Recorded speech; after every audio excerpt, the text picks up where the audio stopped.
you'll see this. This will be the third video that I've filmed clips for, and we'll see. I don't know. I posted that life update, and I think I've said this in another one of these videos that I don't know if we'll ever see the light of day, but I posted that life update, and I was like, yeah, my life's going great. I'm just really trying to support other people who are kind of hitting bumps. And then literally the next day,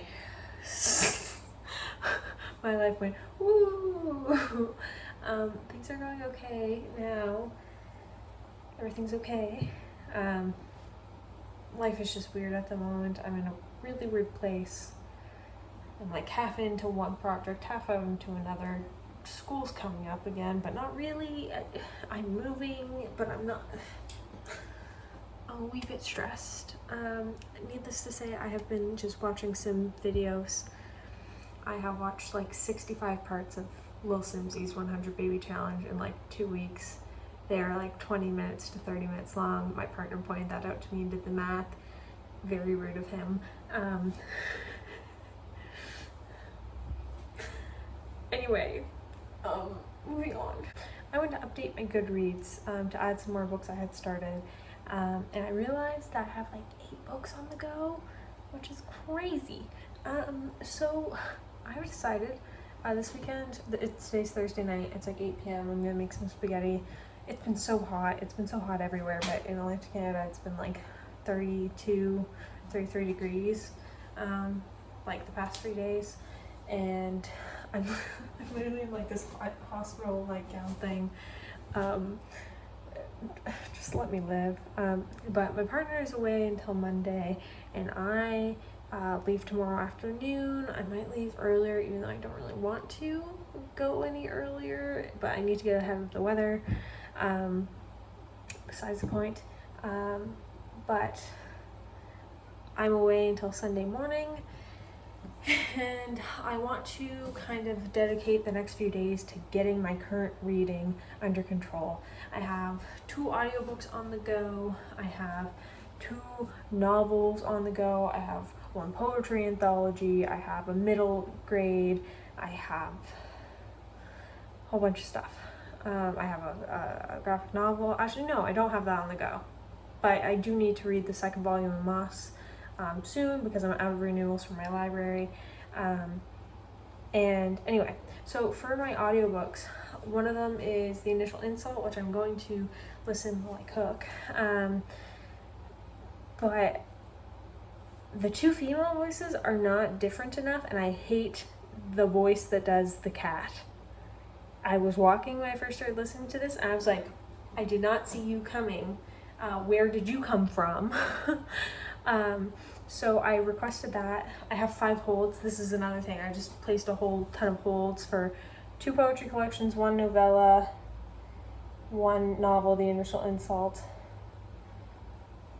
and something else, because there's 5. Anyway, but I just placed a lot of holds at my library, so I need to get currently reading under control. Plus, I feel bad like starting stuff for videos if I don't get this under control. So we're getting this under control through a video.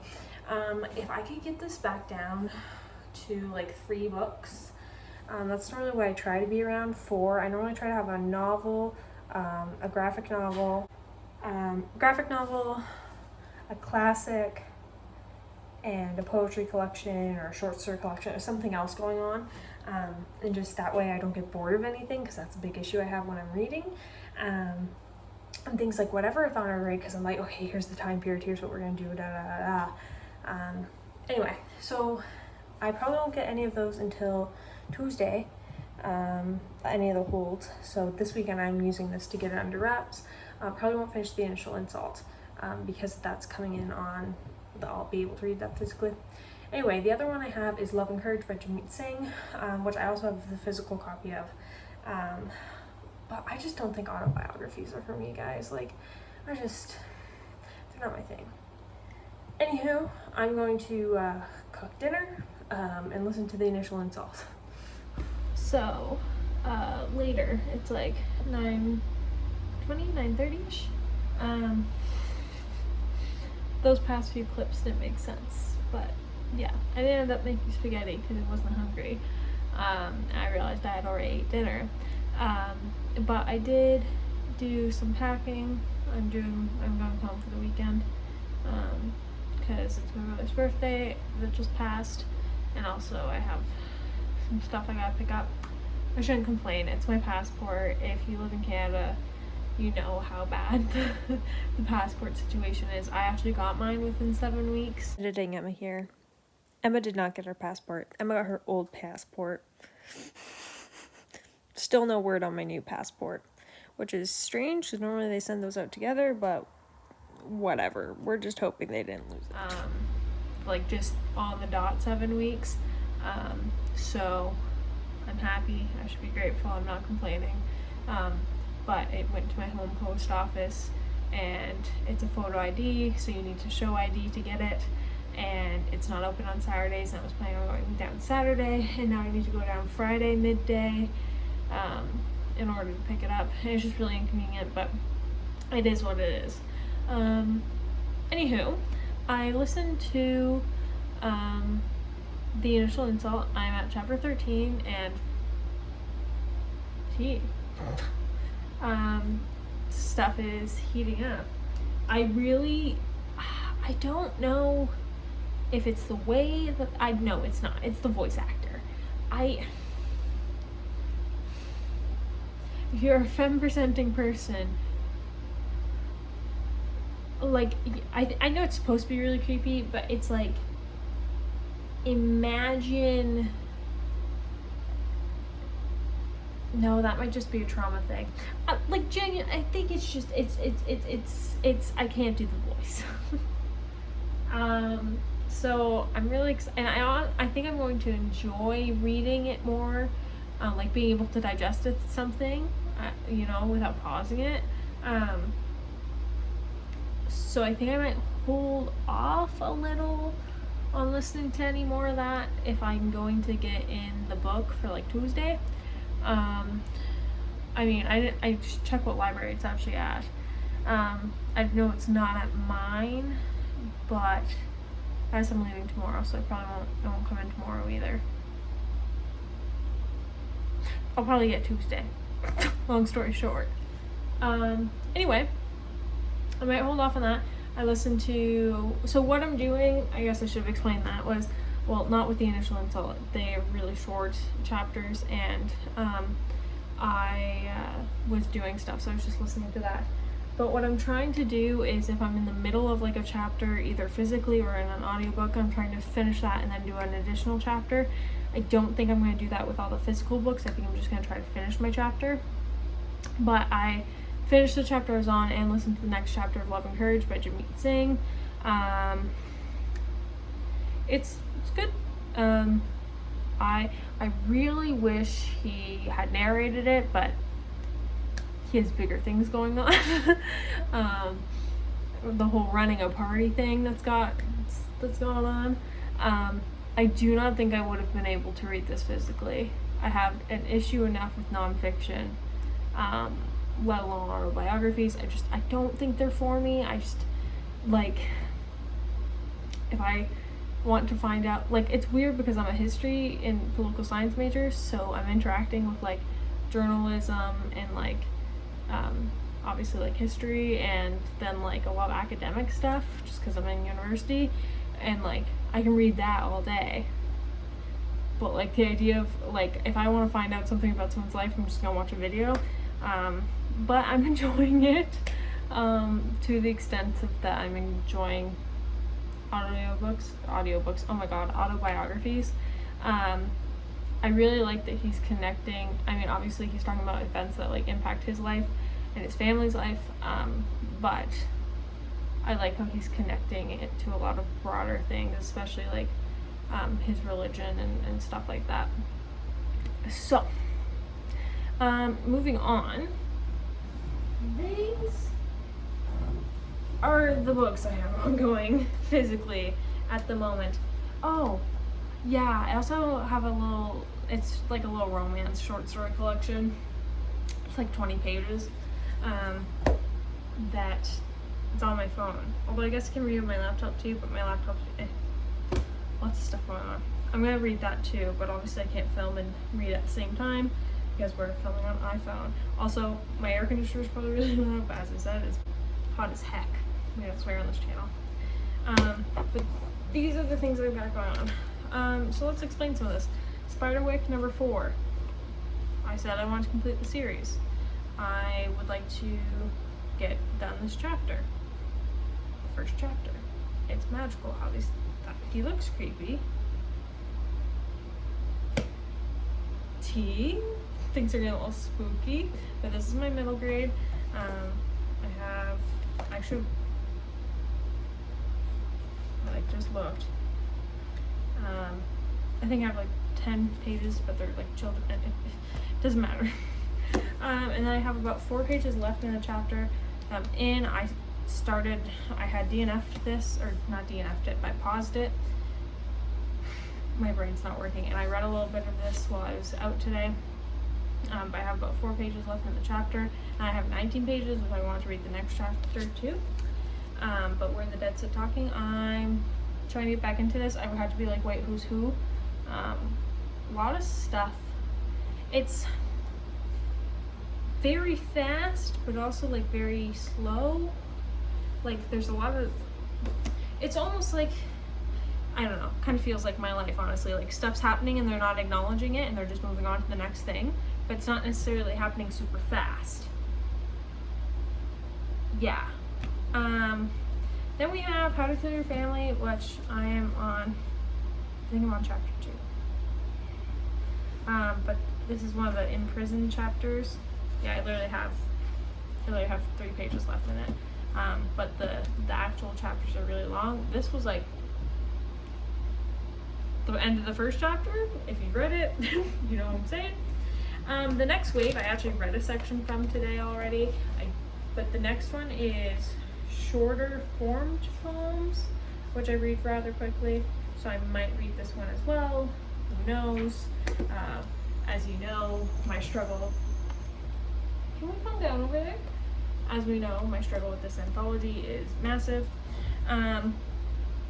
But if I could get through those, that'd be, or at least these 3, and then maybe a little more of that'd be great.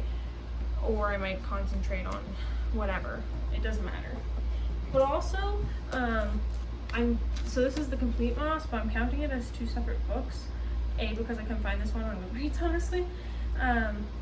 But I just finished volume 1 the other day, so I'm happy that I'm not speed reading this, because I think if I were, I'd be missing a lot.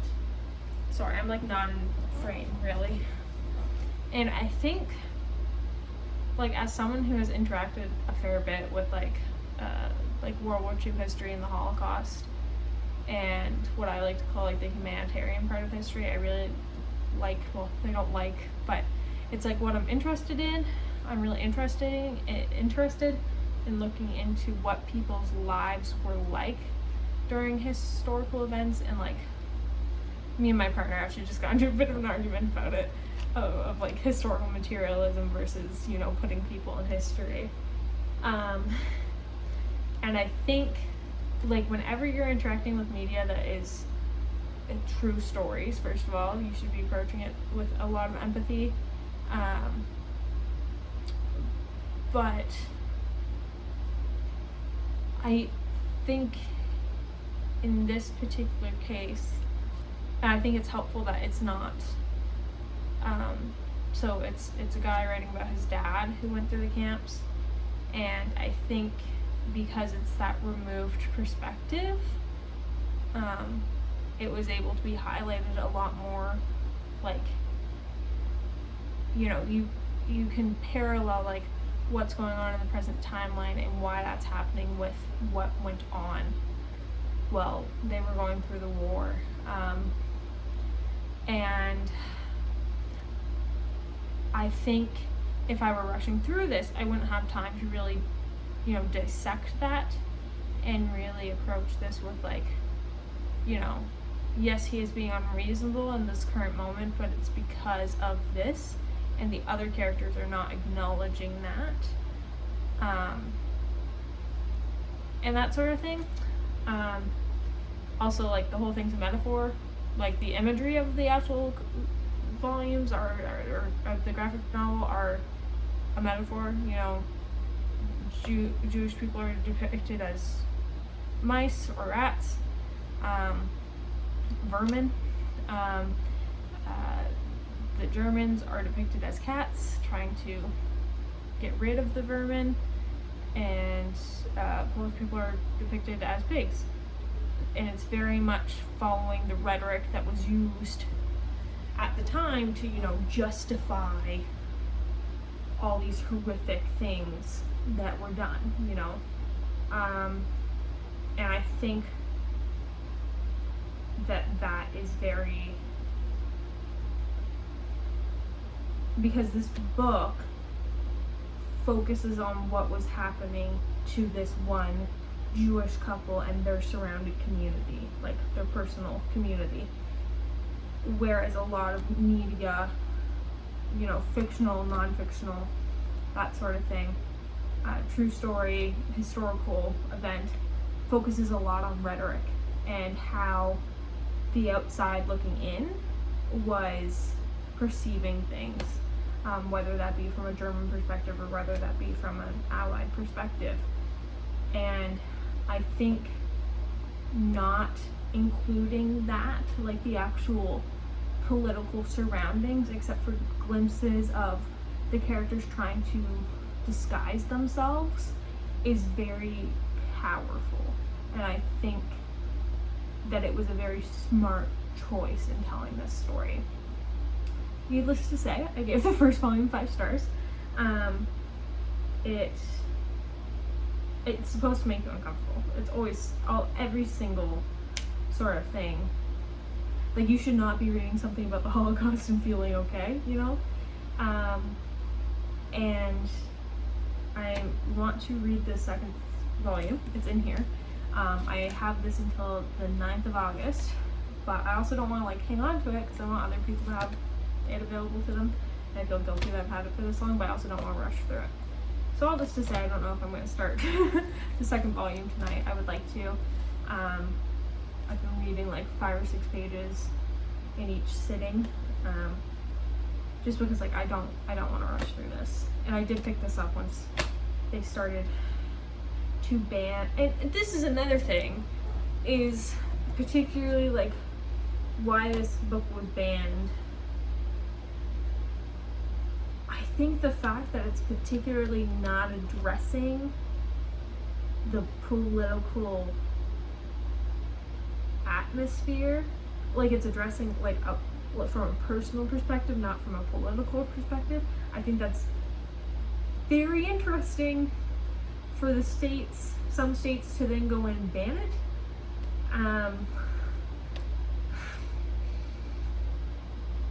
Because like it's telling a story of a Holocaust survivor. It's not telling the story of the Holocaust. It's not telling the political analysis of that. And not that I think anything, I don't believe in banning books.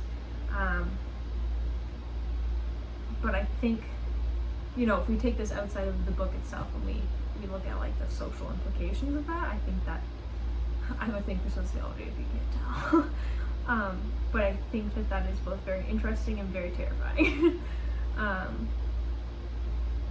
But yeah, I highly recommend. If you can, I know it is hard to get your hands on this in Canada. It's basically, like, I couldn't find it in any bookstores because I really wanted to buy it and like actually support the author, especially since it's such a personal story. But I could not find it I couldn't find it on Amazon, I couldn't find it on Indigo. So unless I'm calling up Kohl's, which is not one near me, which I don't think they would have it anyway because they don't really carry graphic novels.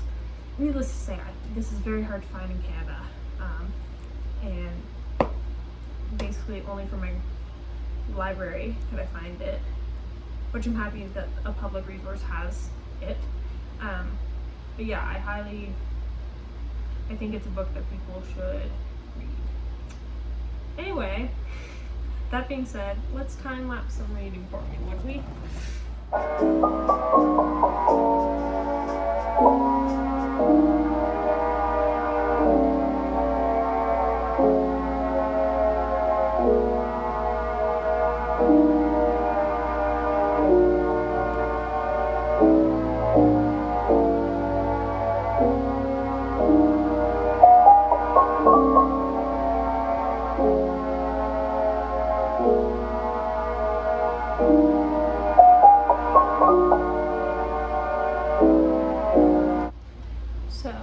I finished my sections in How to Kill Your Family, Where the Dead Sit Talking, and The Ironwood. I'm not gonna read The Next Wave or Mars at this particular moment. I'm quite tired. I don't even know what time it is. The sun has set. It's 10 to 10. I don't know what I'm gonna do. I can tell I'm gonna fall asleep if I read, which may not be a bad thing. Could use an early night. If you enjoyed this, feel free to check out the rest of my content. You can also check out my poetry collection, my first one, linked below, which is now not an audiobook. Lies. It's now an ebook. You can find out the same link as the paperback. You can also find them on Goodreads, which I have linked below as well. Shelving them helps me as well if you can't afford them, although it's free with Kindle Unlimited if you get the ebook. And anyway, and then you can also keep up to date on what I have going on author-wise on my author page that is also linked below. Anyway, have a great day.